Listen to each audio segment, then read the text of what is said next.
I am cleansing my mind, in a routinary daily exercise I am progressively getting used to do during the breakfast routine, here in our hotel's breakfast room. I am about to digest my first days here in Sweden little by little.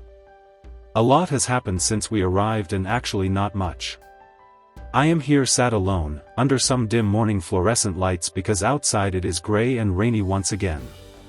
But finally, as announced in the forecast, in a few days the bad weather would finally move. I love that here in Sweden you can go unnoticed whatever you do. I could strip myself to the bone in the middle of the room and nobody would seem to notice or pay attention. Nobody seems to be nosying from the corner of their eye. The breakfast quality is awesome too here, more than I had expected, and the comfort of the bedrooms and the beds is great.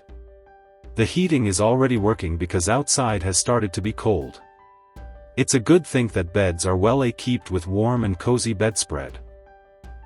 Here everybody speaks very good English no matter their age, whether they are 15 or 60, they can fucking perform. I feel that some people's English here is even more correct than the English some of Americans produce. It is awesome.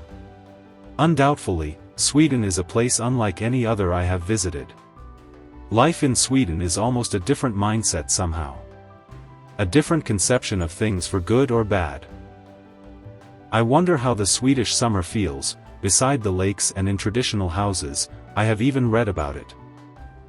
I let my lifeless gaze roam freely towards the windows opposite my table. All I can hear is the rain fall outside and the noise of cutlery and then vacuum.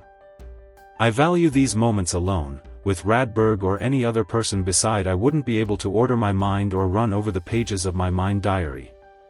I've met almost every new colleague at the Vaxjo FF Central Byra. I've met someone called Lars, Nina, Anders, Anna, Linda, Henrik, and a few more whose names I don't remember now but whose faces already are familiar to me. They are all nice and welcoming with Radberg and me. We don't engage in deep conversations and they are very correct. They don't seem very interested to know much about the USA. In a way I appreciate that type discretion. I finally met Sven. I was really expecting our first handshake with inquisitiveness. I met him and Magnus, a man that looks exactly like Josh from Queens of the Stone Age. They were together picking up some papers in the print room. Their Sven eyes and minds met, like those of a criminal and his hunter. There the time seemed almost to have stopped for a few seconds. Sven examined me, scanned me and psychoanalyzed me in milliseconds. Then came his appraisal in a much less tense way.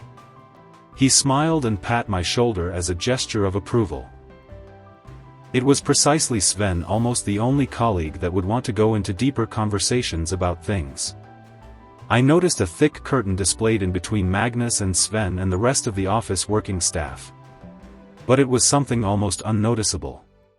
It wasn't hate, jealousy or reject, it was more about a passive polite, a deep-rooted discordance. Anyways, I don't know exactly how or why Sven had found me useful for his own interests, or was it a genuine empathy? At the end of the day, Sven was just an outsider like me.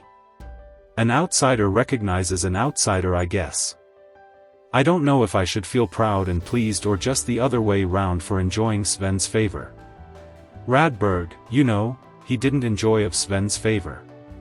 So I guess that is undoubtedly a point in favor.